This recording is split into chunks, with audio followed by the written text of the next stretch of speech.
That's a shapeshifter. Story time.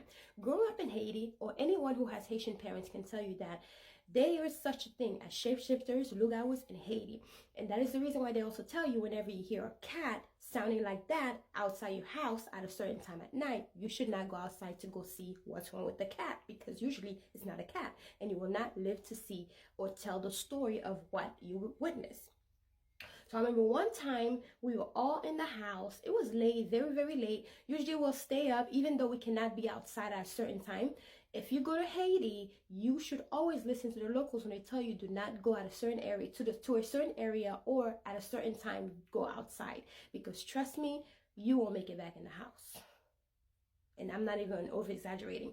But anyway, so we were all in the house. We were young, but there was a bunch of grown-ups in the house also. Everybody's sleeping, and we were all waking up by this big boom that was on top of the house. And in Haitian houses in Haiti, they actually don't have like real like roof like we'd have here, but they have like metals. So any little thing you can hear it, even if the rain. We usually are able to fall asleep with the rain sound because it's just so loud and it's so soothing and all that stuff. But when the nightmare starts, trust me, you will hear every single thing.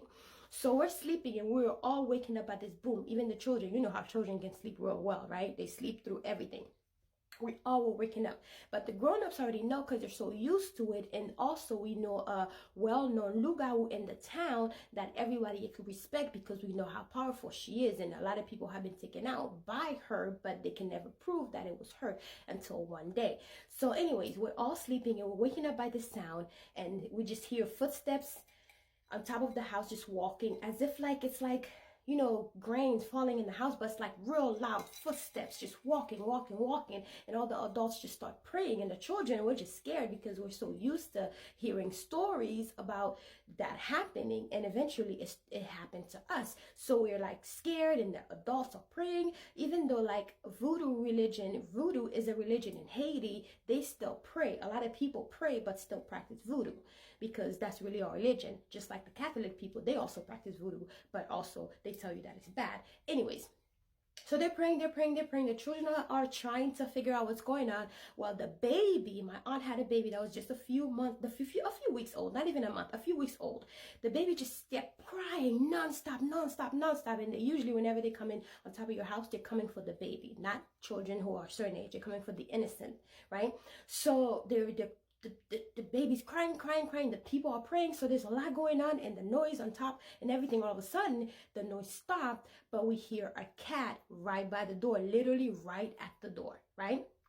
This cat just sounds like a baby. It's literally almost matching the sound of the baby that's crying. The cat sounds like a baby, scratching at the door, making noises, scratching at the door, making noise. And that's when the prayers start getting louder and louder. And eventually the children fell asleep because the cat just kept going. I fell asleep because I was young at the time. Then eventually we heard the story the next day, but then what really made us believe it is what we saw the next day, what we experienced the next day. So we fell asleep. The adults, I guess, continue to do whatever they're doing. The next day we wake up to the horror of everything. The baby that was crying was basically covered in ants, covered head to toe, ants eating the baby's skin, everything. I mean, I should have given you guys a warning. Eating everything, but of course, you know, everything is still intact, but the skin is bite marks from the ants. Baby gone, pass. Don't know why, don't know how, but the baby's gone. What happened last night happened.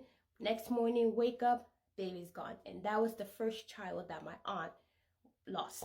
And then finally after that, she just kept losing children up until 7 kids. She lost 7 kids until she actually stopped having kids. Every time one passed, she has another one. Every time one passed, I'm like, as someone who has common sense, you would think, okay, I would stop after maybe the 3rd or 4th one. Well, she just kept having children. Eventually, she decided, okay, well, I'm not going to have any more kids if I'm going to keep losing them. But when she had her first son, which is the oldest child, that child survived because she didn't live in the house. She didn't live in that town when she had that child. So that child survived. But eventually, she lost her life to the same thing. And also, I lost my godmom to the same thing. I have a story for that. Also, my older sister who lives right now in the United States, we almost lost her to a neighbor who was practicing brujeria, voodoo, very good person, good people, but it was a mistake that happened, and we were able to figure it all out. If you guys want to hear about that story, I will tell you. But my mom even sent money for us to buy like coffin for her, preparing for her funeral and everything. Now she's a nurse. Anyway, guys, bye.